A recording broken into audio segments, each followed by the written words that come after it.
This is deep dish, right? Yeah, well, let's get deep. So I'm going deep on both sides. Rafiah, welcome to the platform. How you doing? I'm good. I'm glad to be here. New year. Yes. Yes. I'm excited about this conversation. I'm excited to dive in to all things just related to the work that you do. Okay. How you feeling? I'm feeling.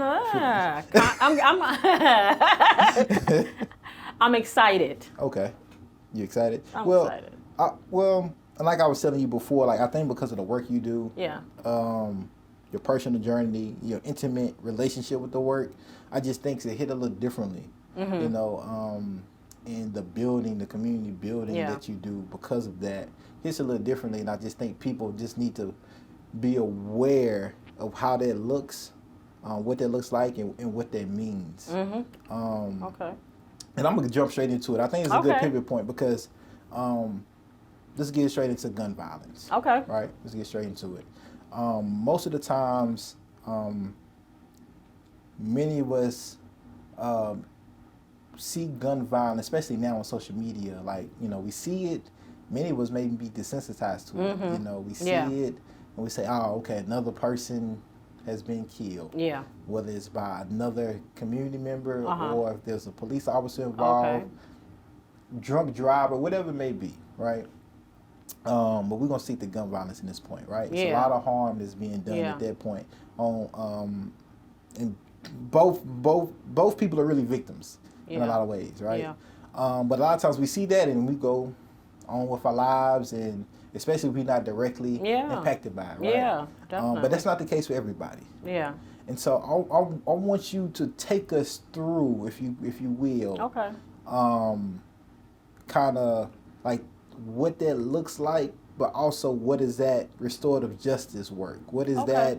What is that balancing and trying to deal with that look like, right? And because because that's like a lot of us, even if we had a friend or something that's Yeah. been a victim of gunfire, it's still different, when it's like a family member, somebody, Yeah. an immediate family member, Yeah. right? Yeah. And so can you walk us through that a little bit? Well, actually, I probably was one of those people that was at least out of sight, out of mind for the last couple of decades. I mean, I was a teenage parent. I had 4 kids before I was 21.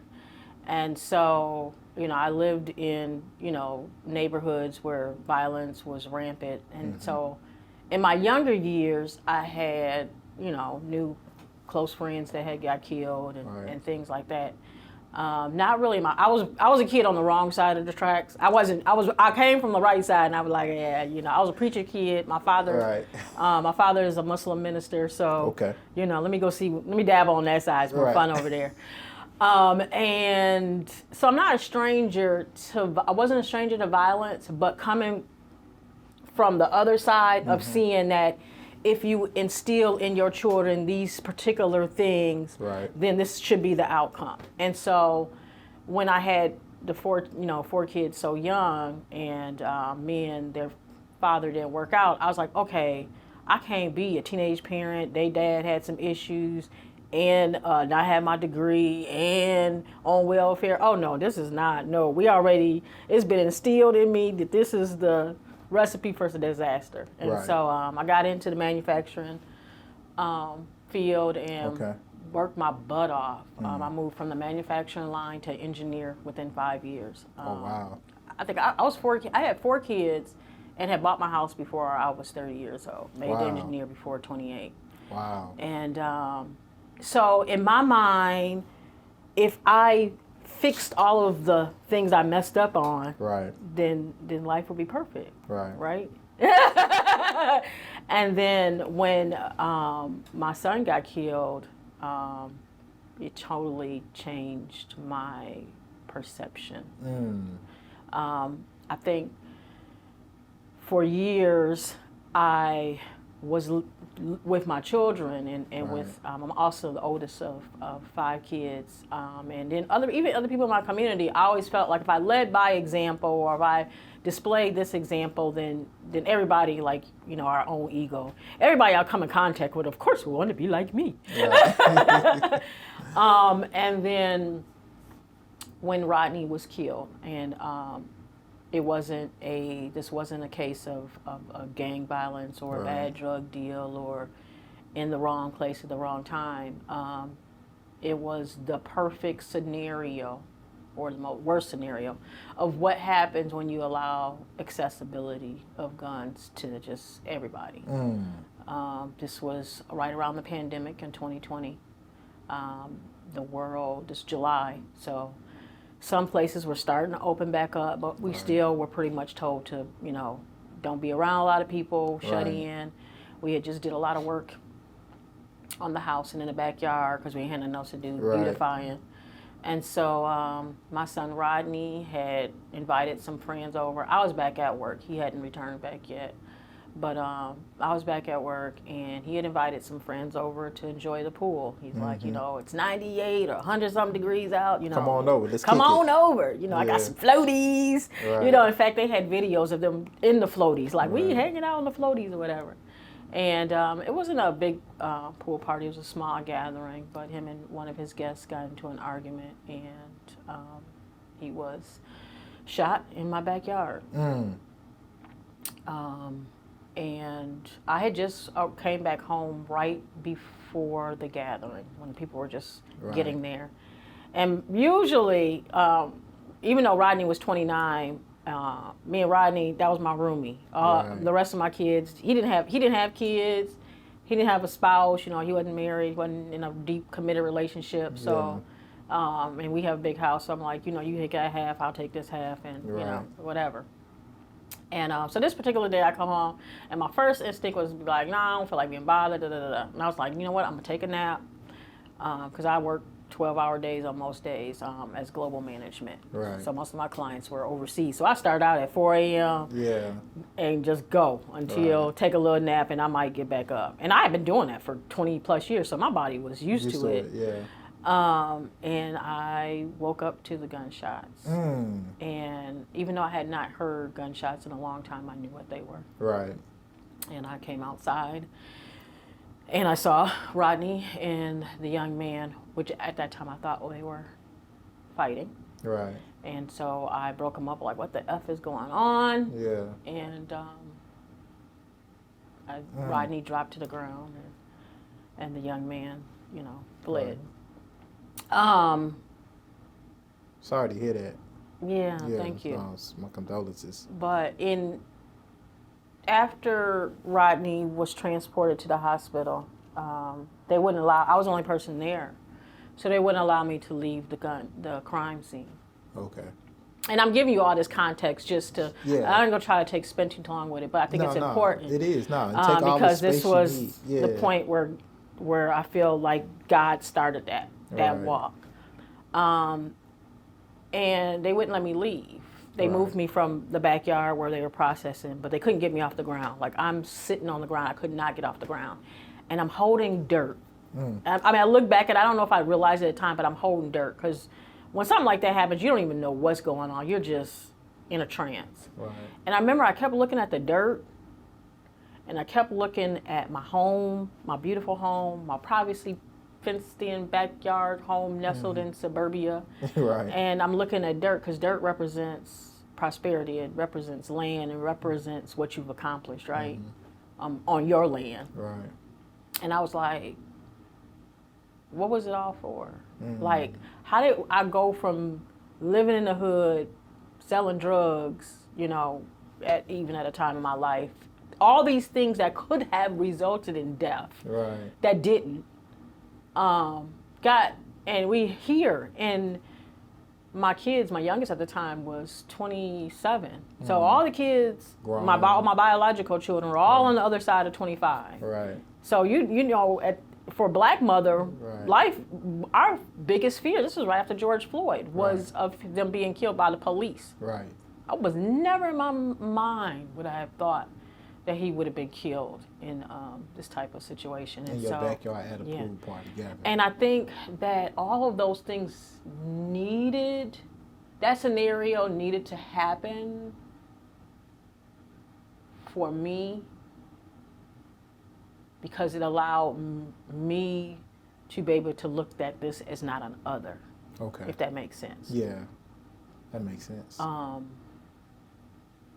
That it became important to me to be able to get other people to understand that this is not, gun violence is not a black issue. Right. It's not a poor issue. It's not a, everybody's listening to hip hop issue. Right. We are at a time where we all live off of instant gratification. Mm-hmm. We have poor impulse control. Right.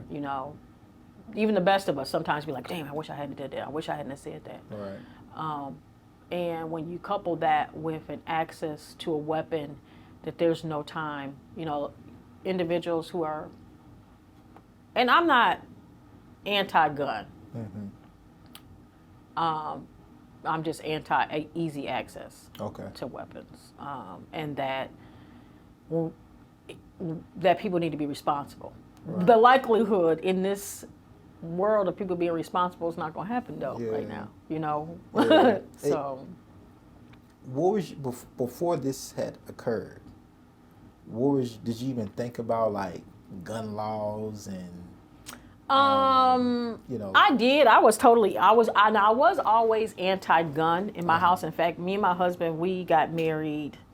I have 5 bonus babies as well. Okay. Well, they're not babies. The youngest is 18. The oldest is 31. Oh yeah. They're not babies either, but bonus adults. Bonus adults. Short kids, sons. But in coming from being a single parent while I was raising my kids, I was really anti-gun because in the house, not because of so much that I didn't, think that people should use it, but I was more worried about the kids getting into an argument and them using it on each other. So when we got married, I was like, I don't want no guns in my house. And he has a lot of guns. And he was like, well, what am I supposed to do with them? I don't sell them. I don't know. Give them, return them, whatever. I don't know what y'all do. But they're not coming in this house. And so I did think of it in that aspect, but it wasn't something that now it's everyday thought about it. And so at that point, is that when like forgiveness, anger, sadness, these feelings, how did you balance that in seeing the suspect? Yeah. Right? And I didn't know him before then. Running away. Yeah. And so now you know who done it. Yeah. And then this person has, escaped, evaded at the moment. Yeah. Like, oh, I was mad. How did you deal with those emotions? And what was your what did you want to do? What did you think was possible? Well, you know what? Being a mother of other children, I think if he was my only child, right, maybe the situation would have been different. Right. But there was too much to lose. And so I purposely did approach it somewhat peacefully because I was like, look, I got a son, my other son, my daughter, right, they right, got hands. They right. And so and they were very angry. But also in that flash of a moment, before he left the backyard, I had a moment to make eye contact with him. And right, I did not see. A lot of times when these kind of things happen, you don't get a chance to see that person. Right. It's the visualization is of this horrified, cold-blooded, ice-cold, blankless person that's harmed your family. And in this instant, I was able to see. In fact, I looked at him and I saw my son. I saw, he looked like so many, braids and young and nicely dressed and trying to be cute. I mean, they had girls there, so they were trying to be cute. And for that instant, I saw my son, but it still took a while. When I was going through the court proceedings, you just feel like you're not there's no control of it. Right. I didn't have no control over my son not being here. Right. Now I have no control over the consequences. Right. they give you the feeling like you have involvement, but you really don't. I mean, Right. it's just a courtesy if they want to have a courtesy. Right. But it's the state versus whoever did you Right. harm, Right. not you District versus. attorney. Yeah. And so, as I felt like my emotions were being strung along or moved based off of whatever they wanted to do, Right. whether they wanted to go with the harshest sentence or if they wanted to, be able to do some type of plea agreement, Right. My emotions were moved with that. And this was right around the time of Vicky Hambrick, Mm-hmm.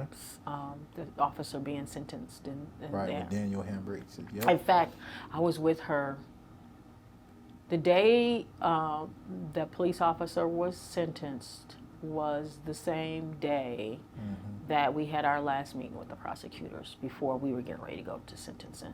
Wow. So I sat with her the day before, and so we were both in the kind of same Right. realm, and we were exchanging that anger, the Yeah. crying, the tears. Right. We're both a member of Mothers Over Murder, which is an action group Right. here in Tennessee. And so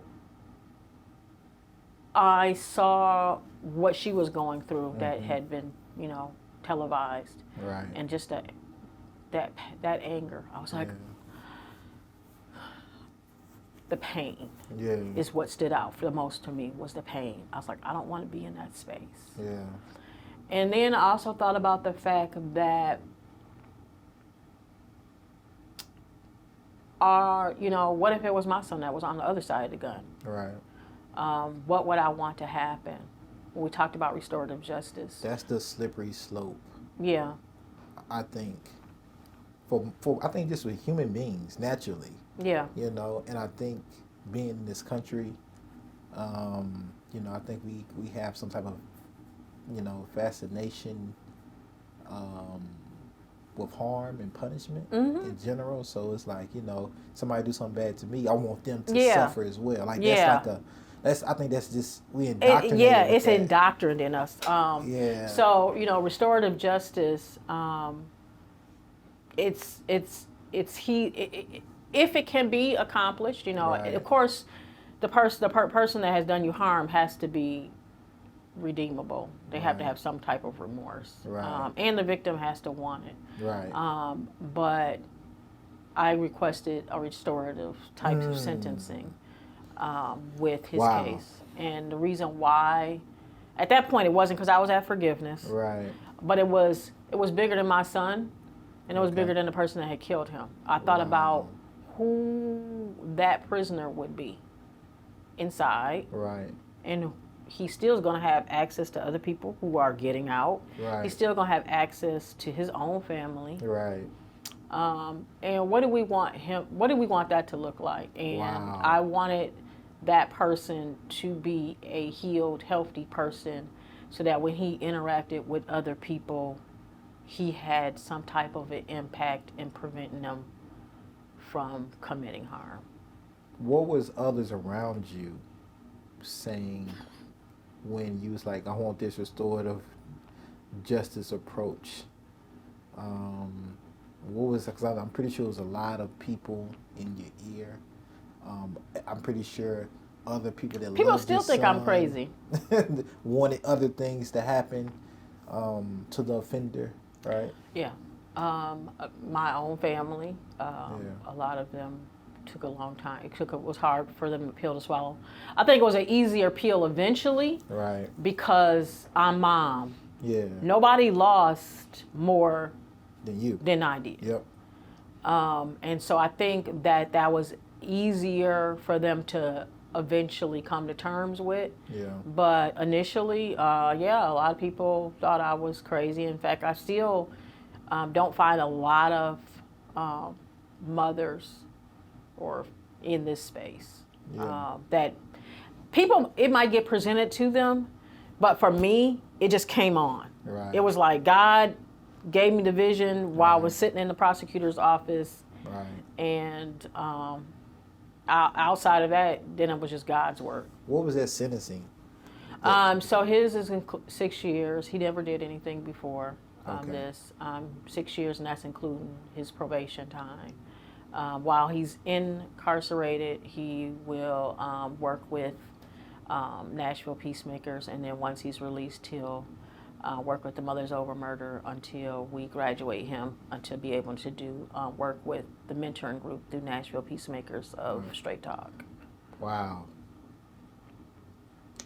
That's as I talk about our criminal legal system with so many different people, and that restorative justice comes up a lot. You know, I have a 2-year-old son. He'll be 3 in May. I don't know. You know, like it's hard to say what you would and wouldn't do until it happens.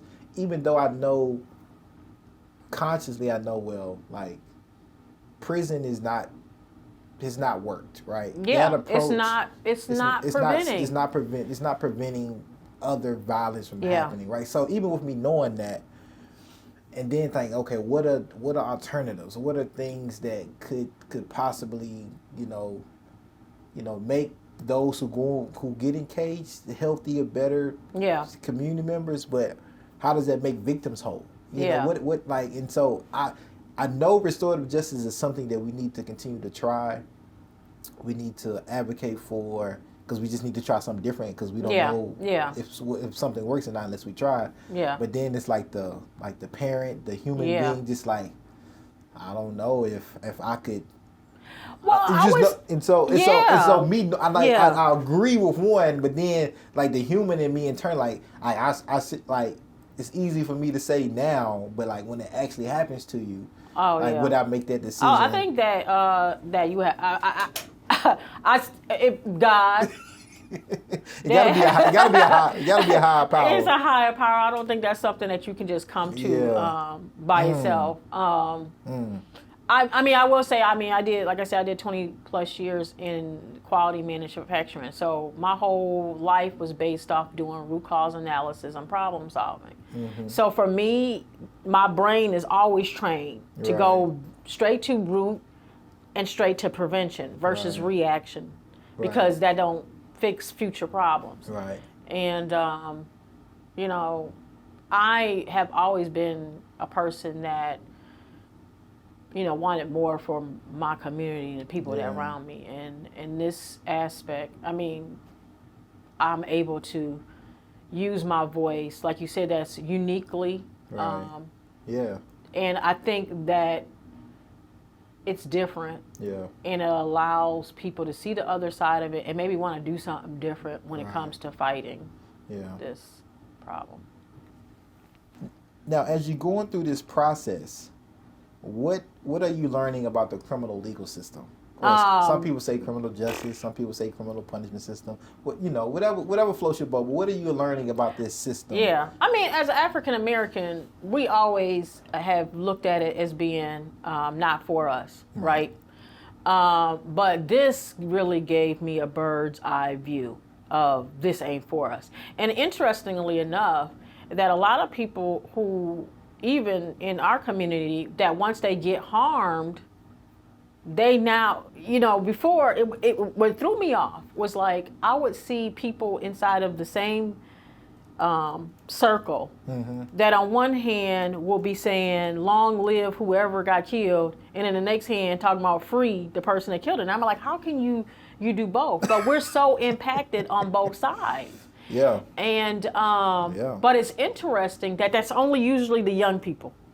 Yeah. Older folks, we now all of a sudden we are those same individuals who we were talking about before. Like oh, they shouldn't be locking our people up for this long. Now we'd be like, lock them up, kill them, hang them tomorrow. And so somebody was in the courtroom when I had, addressed the court and asked for this type of sentencing to be included with his thing. And he didn't have to take it. It wasn't a requirement. Like I said, I came, requested it, and he accepted.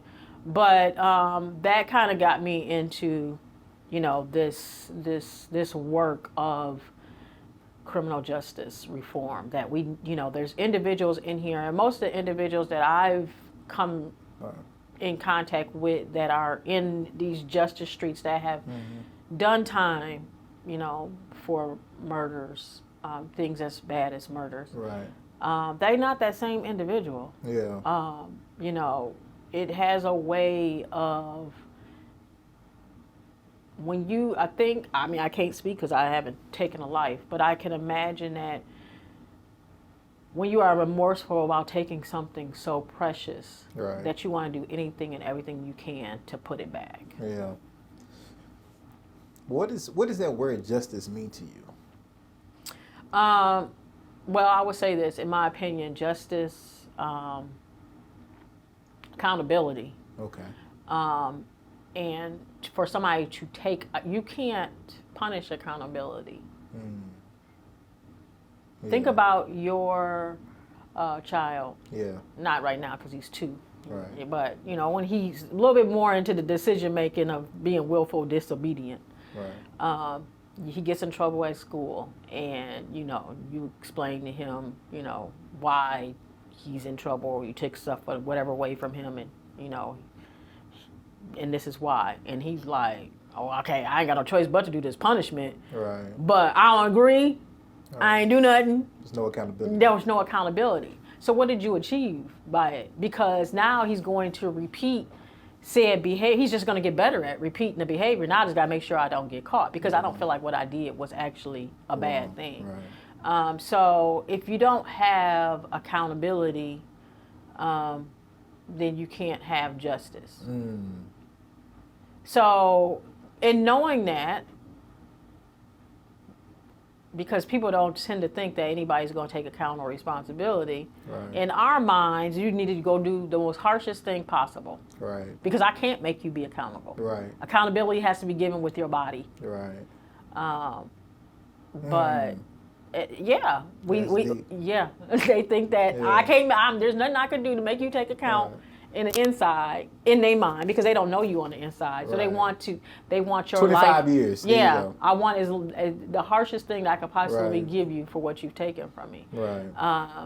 But for me, I believe that if you, as a victim, I feel empowered in being able to allow the person that harmed me to see how he harmed me, Right. why, you know, what he did, how it impacted everybody. And so that he not only wants to make a change in his life, but hopefully my prayer is that he wants to make a change in others. Right. How does that go when you're organizing, right? When you're talking Yeah. to these other mothers or other community members that may have been harmed. Yeah. And you talk to them about redemption and restorative justice. Is that something they generally kind of take to initially, or it's like, no, or is it kind of just new to people? Like, what are you talking about? What are you talking about? It's definitely, I would say I'm very, I'm blessed to have about 25 sister moms. I was blessed to meet, you know, Clemmy Greenlee, and to be able to meet all these different women that are in different spaces, that have lost their children, different forms of violence, you know, whether they might have had some contributing in it or not, whether, you know, they was totally, you know, just random acts or whatever it was. So it made me very,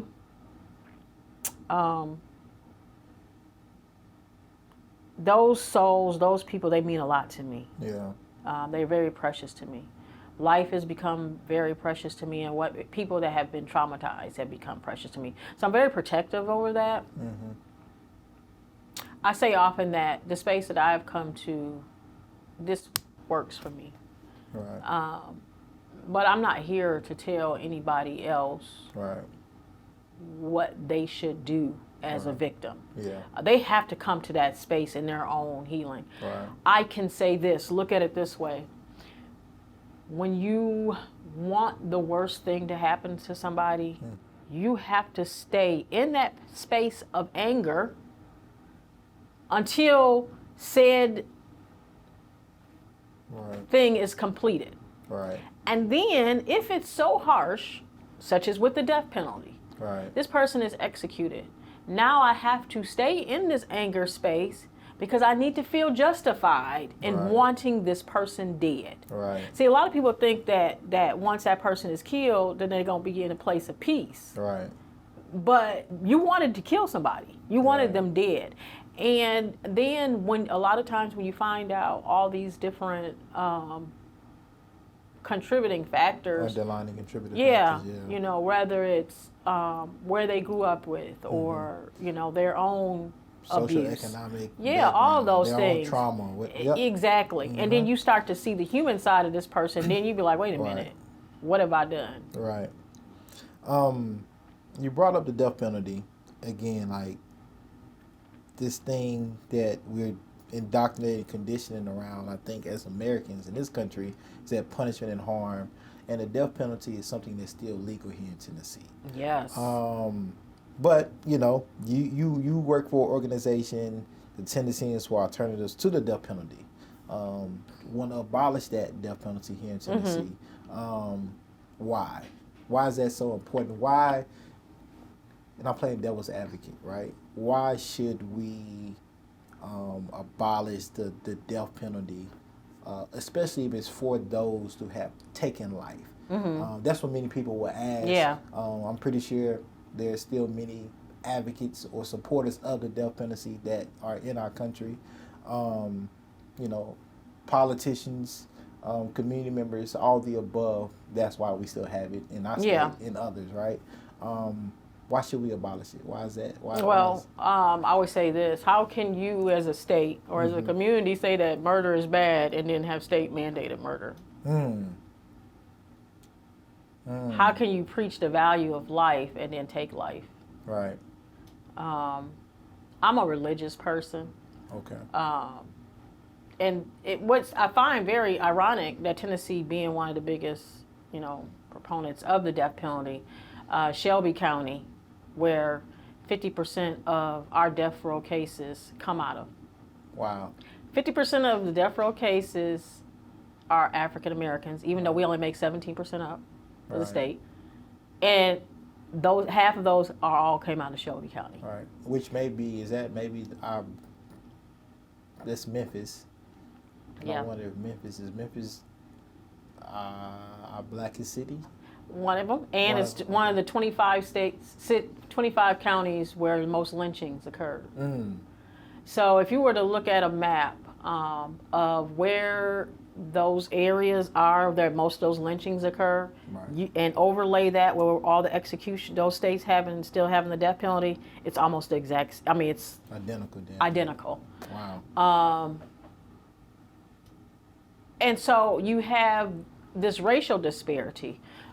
Just to give you a little historical context, lynching, the death penalty in America is birthed out of lynching. Right. Even when we were executing people in colonial times, African Americans, who made up a very minimal portion of society, were still the majority of individuals who were executed. Right. Okay? So then, now when you had state executions then, the reason why they stopped executing people back then was because black people were property. So if the state executed your property, they got to pay you for that. Right. So they got rid of the death penalty because they didn't want to pay slave owners for for executing individuals, which could have been for things that were violating social norms. Right. And so then lynching took the place of the death penalty. Right. And then there was so much lynching going on, especially after slavery was over, that President Roosevelt used bringing back the death penalty as a way to pacify people from lynching. Like, well, we're not gonna. So essentially, as we all know, it just prison in itself is just the alternative in new tactic reforming of slavery. Yeah. Right. Yeah. And so, in knowing how much racist roots that have to do with that, the majority of black people who are in prison, and now we know that most people that kill people kill people that are acquaintances, right? Right. You know, me and you, we both we don't use the black on black term because we know it could be black on black or white on white or Asian on Asian. Right. That black on black is just another way to say to the black community, y'all got a problem. Right, exactly. But 75% of the people that are on death row that are African American are on there for killing white people. I didn't know that. Wow.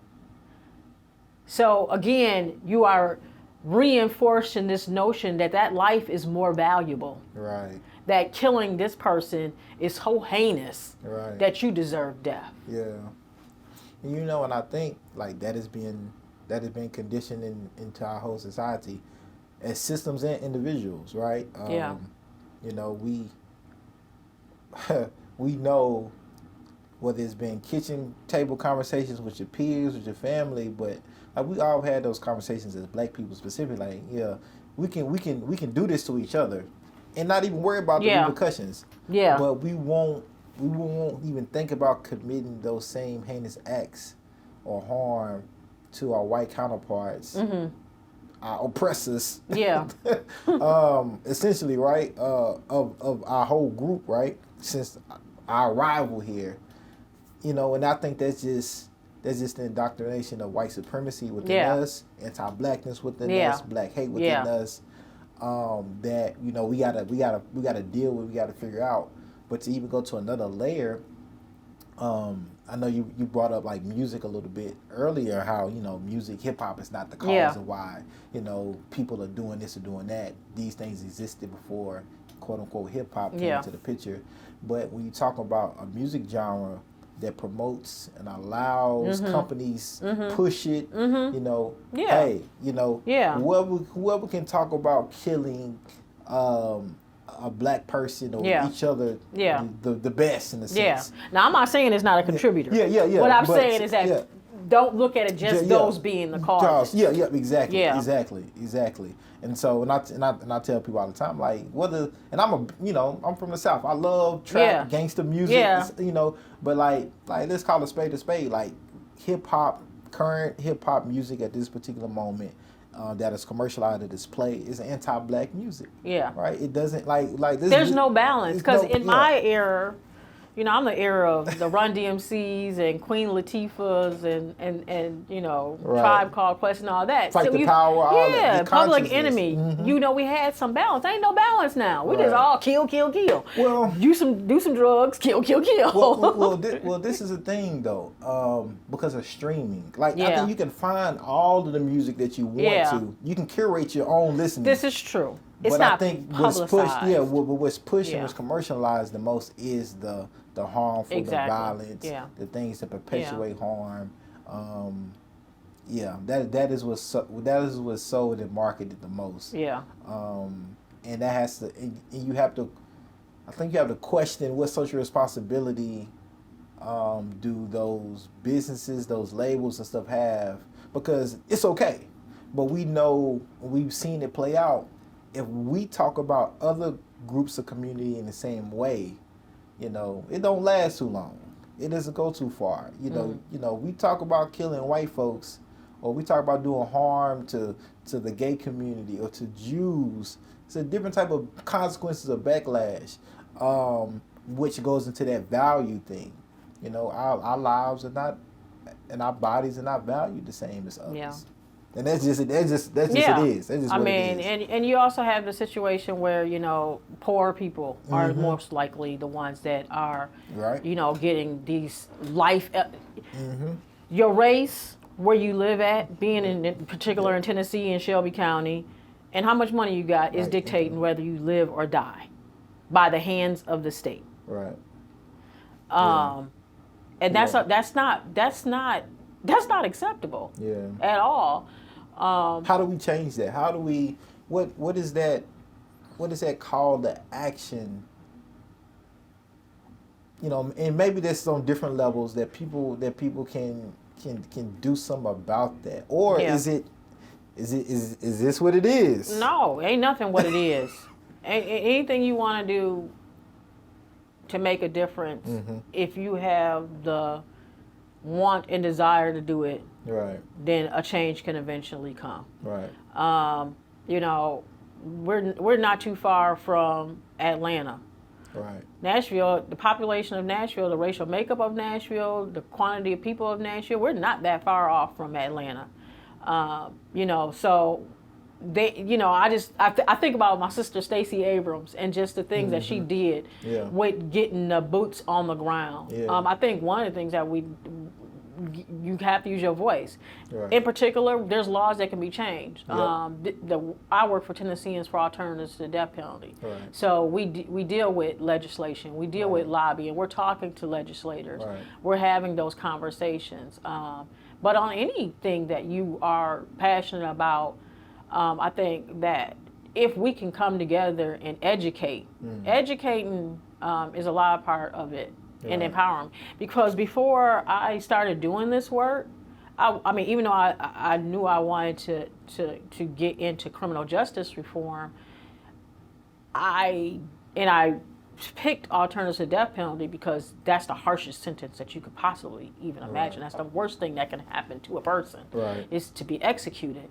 But even before then, I didn't realize that the amount of people that are innocent. For every 8 people that we execute, one person is exonerated.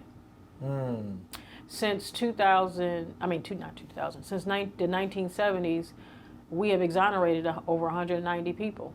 And so, and those top 3 contributing factors when it comes to exoneration is number 1, the prosecutor or police misconduct. Right. Quite often, if you look at it, in Tennessee included, in the areas where the death penalty is being carried out, these are DAs that are white, usually with all white juries. They do. In some cases, they've even found that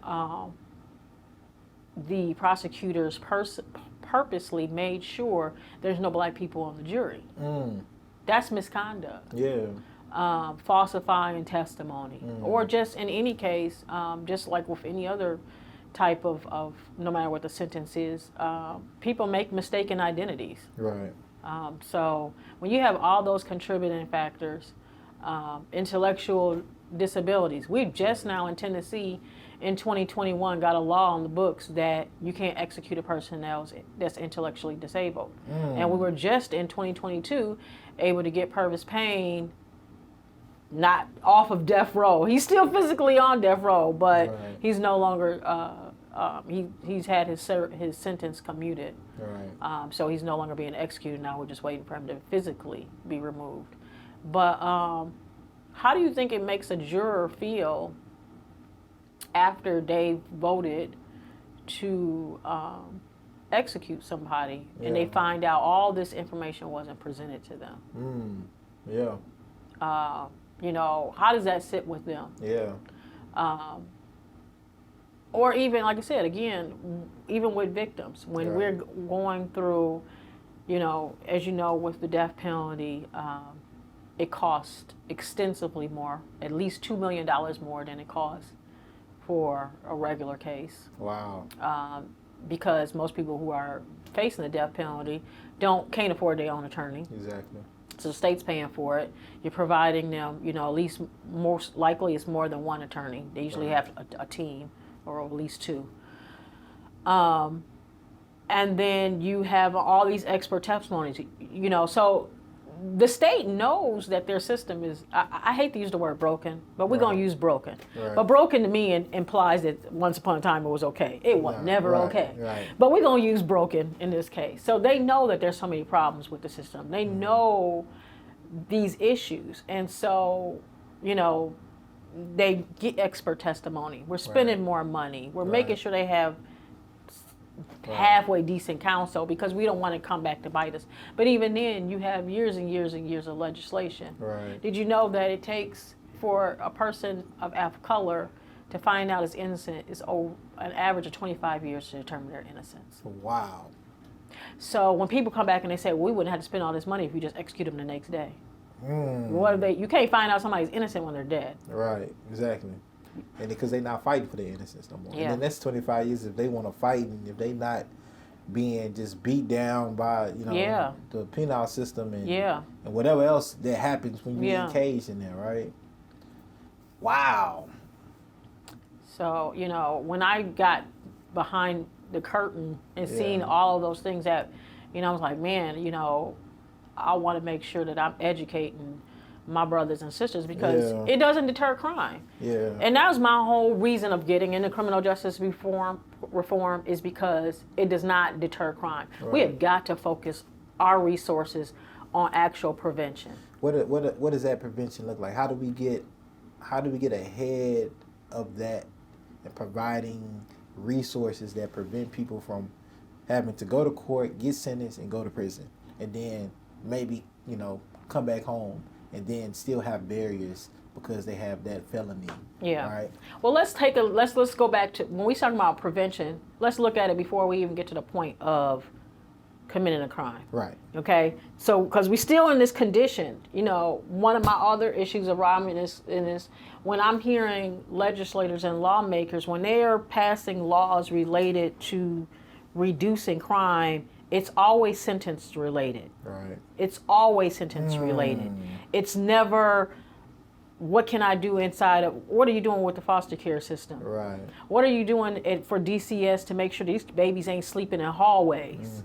They're not molested. Right. Where's the trauma-informed care? Why don't we have things like raising emotional intelligence at a kindergarten level? Right. You know, these kind of things that could be preventing crime. Right. We're not putting resources. Right. Tennessee. Housing. How the heck do you Food make insecurities, it? all You know, of there's that. no security here. You made it a felony for a person to be asleep Right. on the street, which a felony to me should be reserved for a person that is committing a crime that could promote harm. Right.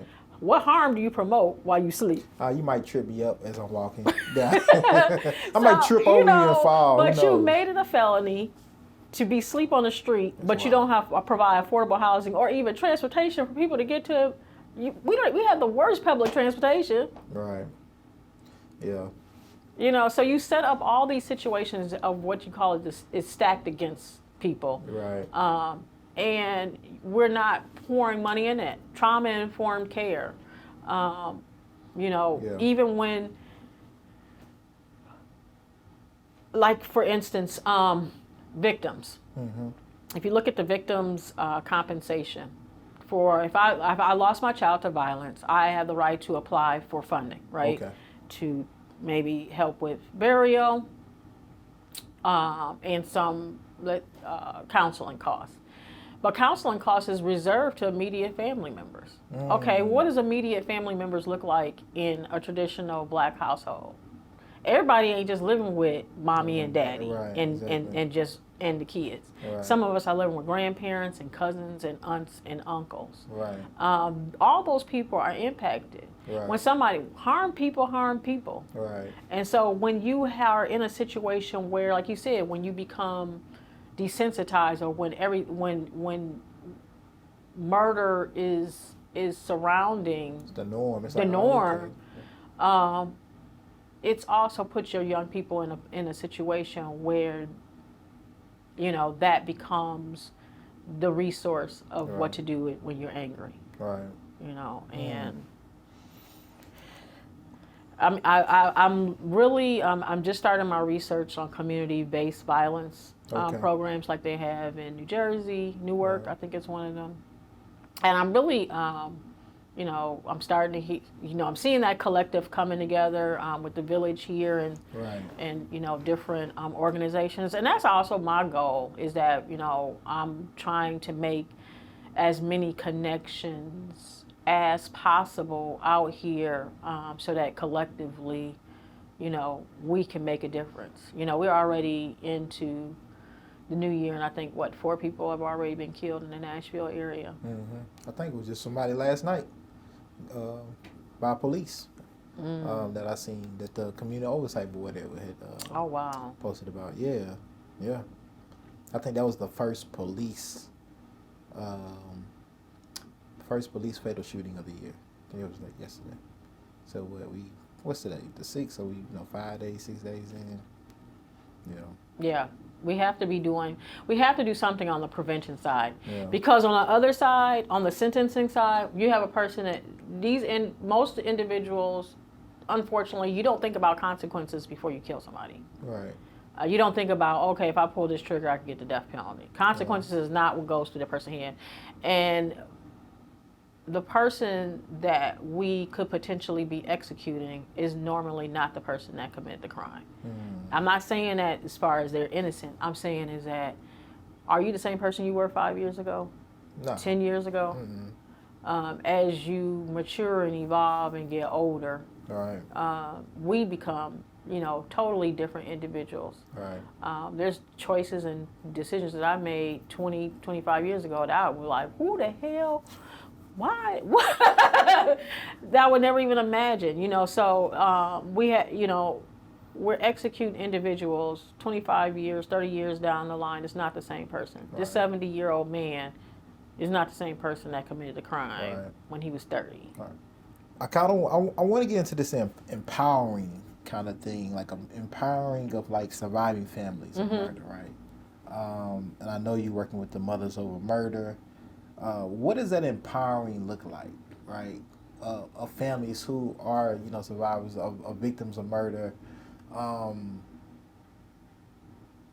you go and sit, on a mother or father's couch in their home, and you know because you've been through it. What does that look like? What are those conversations, and what is empowering? What does that make up at the end of the day, or is that various things of how do you empower somebody, or I'll give people, like, hey, let them know you still have power. Yeah. What does that look like? What are those conversations? Yeah. Well, definitely letting them know that how they feel in whatever space of grief that they are in is okay. Yeah. I always tell people, I'm like, do not compare my healing to your healing.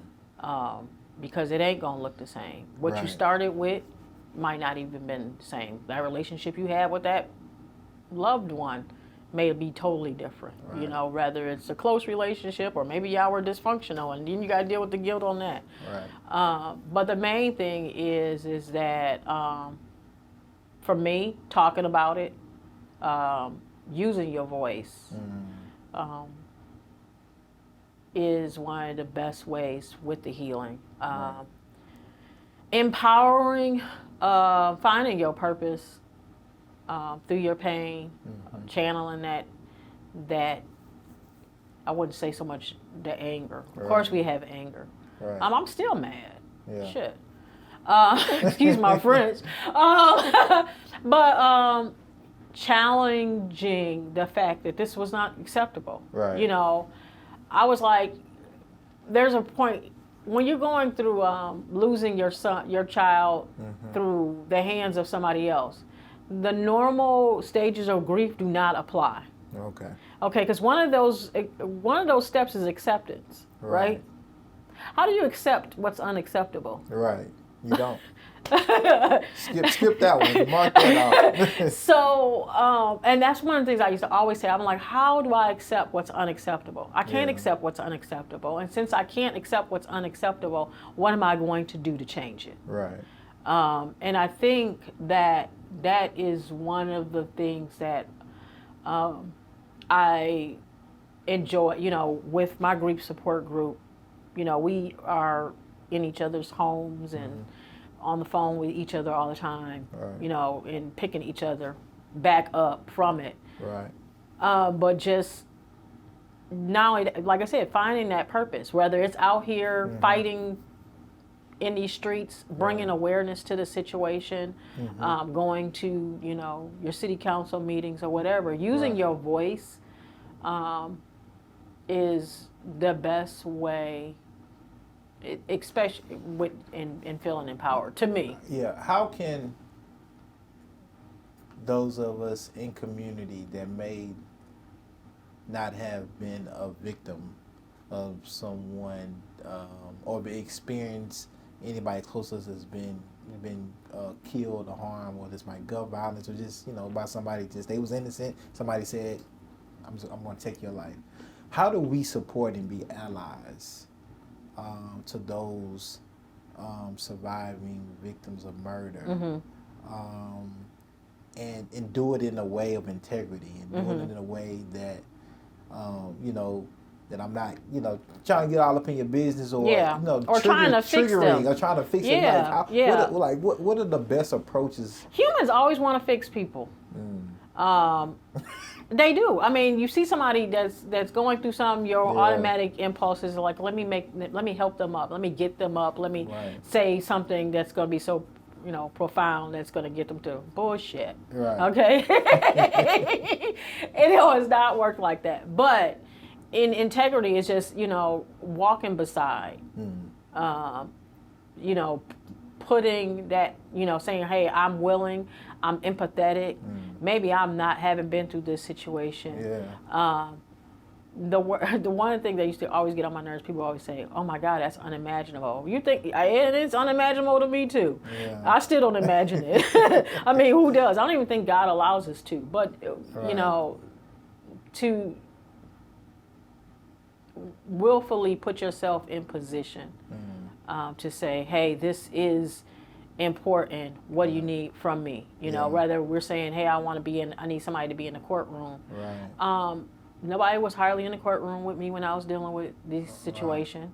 Nobody in the community was saying, hey, nobody. I mean, my neighbors, they came over and baked bread, but nobody, after that, after the person is dead and gone, then. And for individuals who are going through, a court case, this could be lasting up to 3, 4, 5 years, depending on if they even know, who killed the person.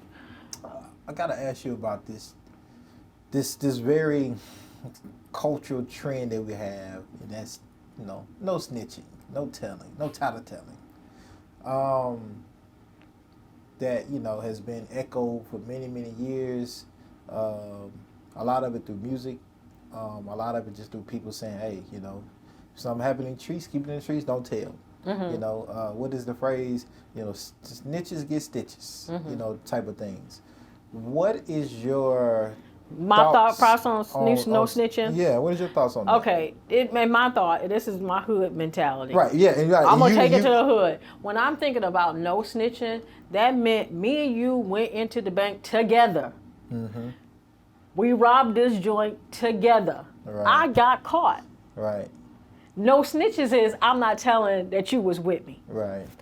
That does not apply to the person I just seen the person next door get killed. Right. That's not where no snitching. No snitching applies only to me and you doing dirt together. Okay. Both our hands in the candy dish. Right. One of us got caught. I'm not telling you. That's when you do not snitching. No snitching does not apply when you see your loved one or your family member, or your community member, or even an innocent body. When you see another human being harmed, no snitching does not apply. Right. Okay. Because in that case, then you're no different than the person that took somebody's life.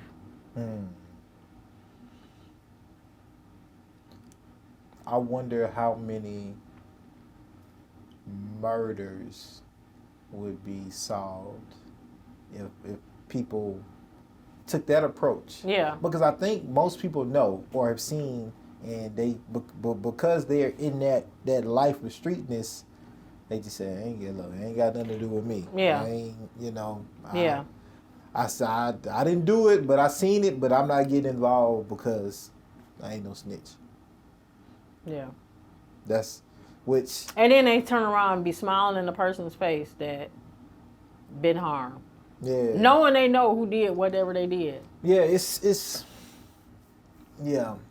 one of those things that that I don't know how we break that, but I know everybody, mama, daddy, especially mama told you to tell it. Hey, what happened? Yeah. Set the record straight. Yeah. Who did it? Who did it? And so I just had to get your thoughts on that. Yeah, and it just always threw me off, because I'm like, why? I don't understand this whole no snitching mentality of where this is birthed from. Yeah. When it comes to the individual, I'm like, how does this apply to regular, everyday individuals? Well, but I think that's like, I guess, the confusion a lot of times, because say say I'm in the streets, say Yeah. I'm a street person, right? Yeah. And I'm just, chilling. But Yeah. then I see, somebody else I know that's in the streets come by and kill another person that's also in the streets. Mm-hmm. I would. Was you killing people yesterday? I'm a witness. Okay. I'm a witness to that, right? I'm killing people yesterday. Yeah, no, I mean, for real though. I haven't caught no bodies yet. I'm just a witness. But I'm in the streets. I'm just a witness, and I see another street person kill another street person, and I'm just a street person that's in the game, that's in the streets, but I just witnessed it. The police come question me, and if I say such and such did it, regardless, Yeah. I'm gonna be labeled a stitch. Yeah. Because, I was a witness. I was minding my business. Yeah. But they wouldn't look at me as a civilian. I mean, and we're more concerned about what we're gonna be thought of than that person taking account for what they did. Mm-hmm. Yeah. So yeah. Yeah, but that's a whole other arena aisle. Yeah, but no. But like, it's just one of those. It's just one of those things that I think. Like it's. I mean, we went through that with my son's case. People didn't want to talk. Yeah. No. No snitching. Or even if it was that person ain't here no more, I can't be allegiant to them because they gone. I'm gonna be allegiant to the person that's still alive. Yeah. Wow. When they at your house chilling, kicking.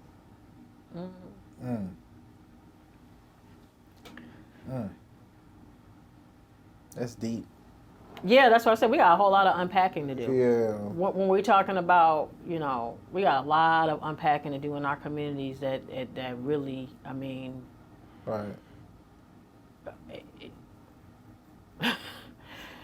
Until we get back to this village mentality of actually caring about each other's, what goes on in the next person's house and what goes on. Yeah. And that includes snitching. If the person, it has to get to a point where we are all a family. And these are the things that we do not accept in this circle. Right. And the people that are violating the circle, right, they, experience XYZ consequences. What was your experience with the police in that situation, and what are your thoughts about police today? Fortunately, in my situation, I think that, the police that were involved, they were able to see themselves in me. Okay.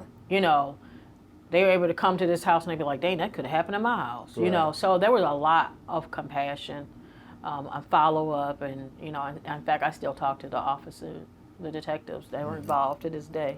They'll call and just check on me. Yeah. Or if they have another case where there's a mother that's impacted, then they'll give her my information, so that we can help.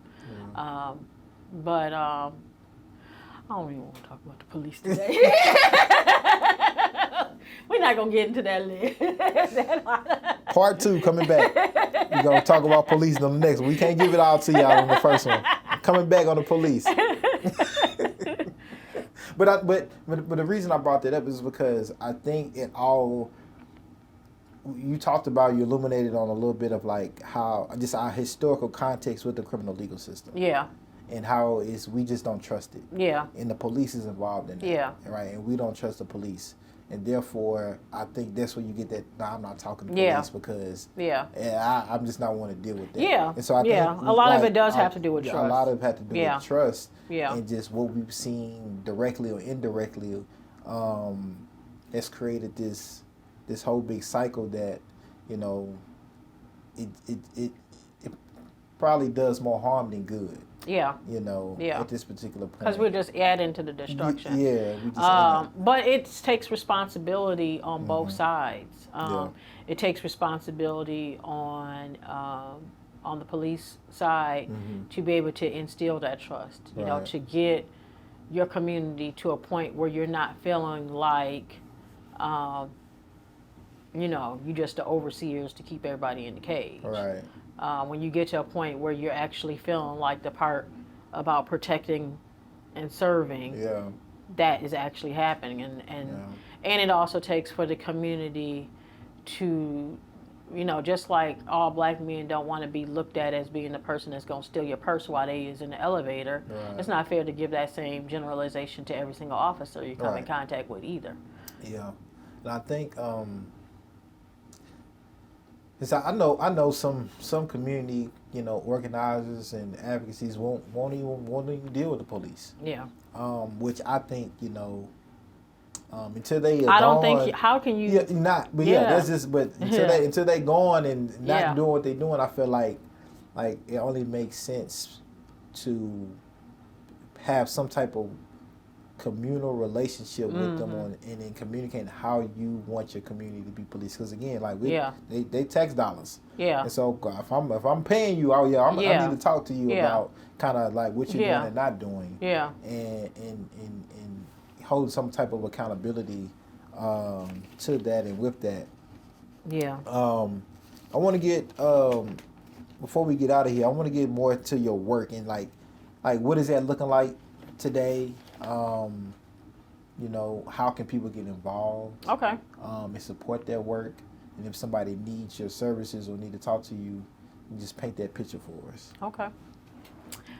So as a community outreach coordinator, I'm out here in these streets, educating individuals on what the death penalty is, how it impacts us, and how it is not preventing crime, and how we need to be doing something different. We can do tabling. We do tabling at different at churches, schools. Contact us to get on that email list. Right. Fortunately, right now, this year of 2022, nobody was executed. As you may have recalled, back in April, in the 11th hour, Governor Lee stopped the execution when they found out that there was issues with the protocol, the drug protocol. And so in that case, he put all the executions on hold for the remaining of 2022, and he hasn't given an answer, hasn't resumed them yet. They did just finish the investigation that he requested to happen, and that report just came out, and there were some very troubling findings in it. We found that the protocol was not being followed. We're finding that, and the main issue that we have is that the secrecy. Right. So a lot of people don't know about the secrecy legislation in relation to the death penalty. Yeah. That it's a secret to me. Yeah, well, yeah, and they won't let you know who the drug manufacturers are. They won't let you know who the pharmacy is. And we're not, and of course they won't let you know anybody who's involved in carrying out the execution. And what happens when you have secrecy is that when you don't have transparency, especially when it comes to our communities, what happens when you don't have transparency and when you don't have, you can't see what's going on. Yeah. When they hide in their hand, Distress. We're the ones that are the main people that are being impacted by it. And so those things are concerning. So definitely there needs to be some changes there as far as that secrecy legislation. At least let us know who the pharmacy is and who are the individuals, that are making the drugs. I don't have to know who the correction officer was, but we at least need to know, what type of training they have. Do they even know what their process is and what their procedure is? As a juror or as a corrections officer, and you're being here carrying out this most harshest sentence, like I said, again, finding out that how it's being carried out is not being done in a way that you said you were going to do it, which opens up even more legislation. Yeah, but not legislation, but more. Pharmacies and the medical, they don't want to be identified because then that means, regardless of what they've done or said, they're in support. Oh yeah, well that's the thing. So in Tennessee, because the pharmacy is not going to give you the medication, what they do is they give it to this place called a compounding drug manufacturer. Okay. A compounding drug manufacturer does not have to abide by the same rules that a regular pharmacy does. Okay. It could be even as low level as black market. Wow. And so what happens is that these drugs that are being obtained, they may have endotoxins in it, and they might not have the best potency. Okay. Okay, so you're like, well, what difference does it make? It's a person that's being executed. Who cares what tortures methods go to? Okay, well, we still have constitutional rights against cruel and unusual punishment. Right. So I want you to visualize that. Let's think for a serial killer, for instance. You remember those movies where this person is killing you, but they paralyze you so you can see what's going on, you can Right. feel what's going on, Right. but you can't do make no nothing. movement Right. or yell out to stop it. Right. That's what the lethal injection is. People, they use the go-to method in Tennessee is lethal injection because people think of it as something that's, like a medical. Right. The correction officer ain't medical trained. Right. The drugs, if they ain't the potency, what happens is the first drug that they give you is supposed to put you to sleep. What if it doesn't put you all the way to sleep? The next drug is supposed to paralyze you. Paralyzing you doesn't keep you from feeling. Right. It keeps you from being able to let anybody else know you're in pain. Right. And then the third level is the drug that stops your heart. So in some cases, they found that, when they've done the autopsy, they're able to say these drugs failed. Right. And this person was basically alive and tortured to death. Wow. And so even if the person that harmed me executed, and the person that harmed you is still on death row, and the person that harmed me gets executed, and they find out all these issues is related to it, right? Your person is up for execution, but now they found all these issues with mine. Right. So now they're investigating it. Right. That's adding on even more time that you're dealing with as a family member who's Right. not only lost to somebody to violence. Now you're dealing with what's going to happen in the course. Is this person, I've already, Right. committed myself to this person's going to be executed, but in the 11th hour, like in Oscar Smith's case, it had to be called. That family was there Right. at, Yeah. the correctional facility awaiting Right. his execution. But because we're not even doing what we're saying we're going to do, and we're poorly equipping our corrections officers, not giving them proper training, not even giving them a proper process, that's messed up. Yeah. Yeah. We got to find just something different in general than prison, how they currently are, what they currently look like, and then of course like the death penalty, and finding alternatives that makes everybody whole in a way, and different options. How can people reach out to you? You can go to Tennessee Death Penalty .org, and you can sign up to get on our email list. Okay. That way you can be able to find out. We send out a newsletter once a month, or at least keep you abreast of actions that are being taken in and around the death penalty, whether it's in our own community or outside of our state. Okay. Some other states are executing people left and right. Okay. Missouri just executed a woman, the first transgender, when we just came into the new year. It was the day before yesterday. Wow. So, like I said, if you want us if you want to do your own table to provide information in your area, we can provide you with those resources. Okay. You can also, we're going to be having lobbying day that's going to be coming up in March sometime. Okay. Definitely we would love to have as many of the community there to help with that. This has been amazing. This has been awesome.